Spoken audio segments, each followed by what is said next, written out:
I remember the day I came home and saw those wooden pilings sticking out of the water behind my house like they had always been there. For a second, I thought maybe I was looking at the wrong shoreline, or worse, maybe I had pulled into the wrong driveway. The jet lag from my trip to Arizona must have been playing tricks on me. Maybe I was still stuck in vacation mode. But no, when I took a closer look, I saw it clearly, a floating platform stretching out into the bay, wide and confident, like it had always belonged there. My heart sank. I wasn't mistaken. That was my property. I live along a narrow stretch of bay outside a small town called Harbor's Edge, Maryland. It's the kind of place where mornings smell like salt water and marsh grass, and the loudest sound you hear is a heron taking off from the shallows. There's no dock, no tiki bar with string lights, just the marsh and mud at low tide and shallow tidal water that creeps in and out like it's breathing. I've always liked it that way, peaceful, undisturbed. We bought the property 15 years ago because it felt untouched, like it hadn't been altered by anyone. I loved standing at the edge of the marsh at sunrise, sipping my coffee, watching the tide roll in. It was quiet. There was nothing here but nature until Brent Collier moved in next door. Brent. Well, he was the type of guy who wore boat shoes even when he wasn't near water. Mid-50s with that tan that screams, I play golf on weekends, always talking about maximizing value. He introduced himself the week he moved in, telling me how lucky I was to have waterfront property. But of course he saw my marsh as nothing more than a blank canvas. For months he kept bringing up building a dock. At first he said it casually, like it was no big deal, just a little pier, maybe space for 2 slips. No big deal, right? I nodded. As long as it stays on your side, I said. He just grinned and promised it wouldn't be a problem. He said I'm not trying to start a war, but I didn't believe him. Not really. Then came the day Claire and I left for Arizona to help our daughter move into her new apartment. We were gone for 10 days. When we pulled back into our driveway, I noticed fresh tire tracks near Brent's yard. And then I saw them, the pilings. Timber posts thick and solid, hammered deep into the bay floor. They were arranged in a rectangle and not at all like the small, modest pier Brent had described. Then I saw it, the floating platform. It was wide, resting on black plastic drums, the framing already set up for multiple slips. And it didn't stop where it was supposed to, it crossed right into my property. Now here's the thing about waterfront boundaries, they aren't always obvious, especially with no fences and a marsh that floods and recedes. But when we bought the place, I paid for a full survey. I knew exactly where the boundaries were. I had walked those lines with the surveyor myself. The iron pins were buried near the back corners, and I remembered the alignment like it was second nature. And there they were, several of Brent's pilings clearly on my side of the property line. Tell me that's not ours, Claire said, staring at the platform. It is, I replied quietly. I didn't rush over there. I didn't start yelling, I've never been that guy. Instead, I went inside, pulled the survey out of the filing cabinet, and laid it on the kitchen table. I measured the distance from our rear corner marker to the water's edge. It was clear. The platform was over the line. The next morning, I called a marine surveyor, Luis Ortega, a meticulous guy who had worked for me before. I told him I needed an updated survey. When he saw the platform, he let out a low whistle. I'll bring the GPS, he said. While I waited for Luis, I went down to the marsh again. The construction crew was out there. 2 guys on a flat barge, one on shore with a clipboard. I cupped my hands and called out to them. Hey, who's supervising this job?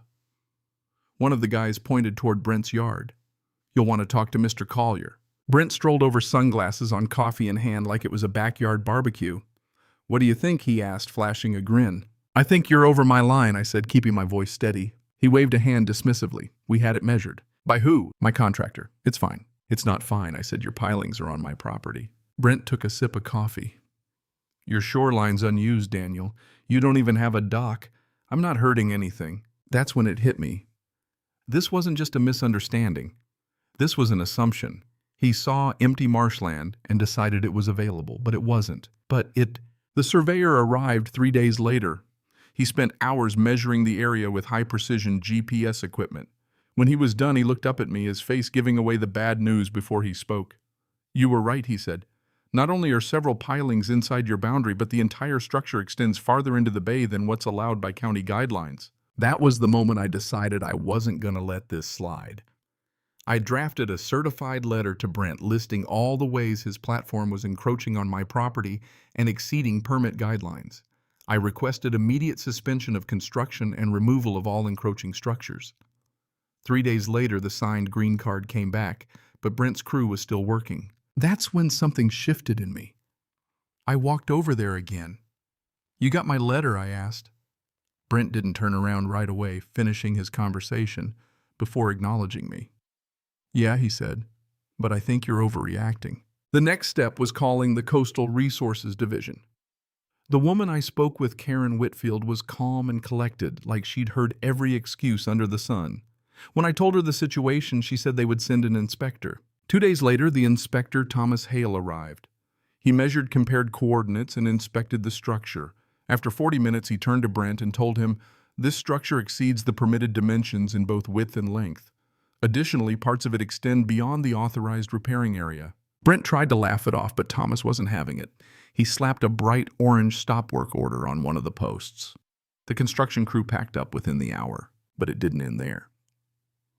2 days later, I got a call from Karen.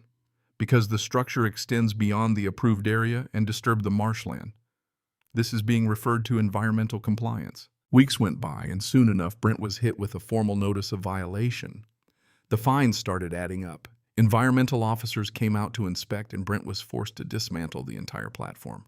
It was a slow, expensive process. When it was all over, I stood at the edge of the marsh at sunrise, the bay calm and untouched once again. The platform was gone. But what was most satisfying wasn't the removal of the structure, it was the lesson learned. It wasn't just about a boundary dispute. It was about standing your ground. Brent had never seen himself as a villain. To him, he was just improving his property, making it more valuable.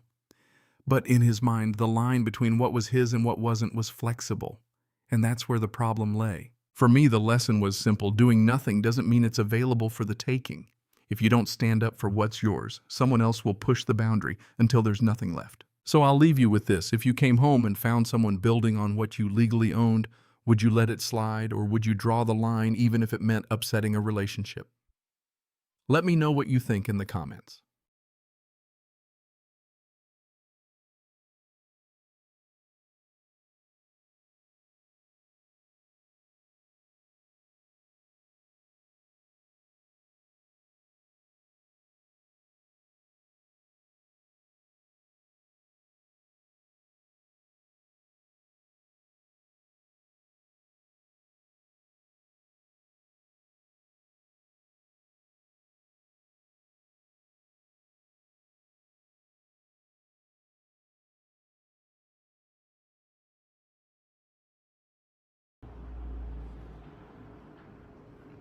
Cảm ơn các bạn đã xem video.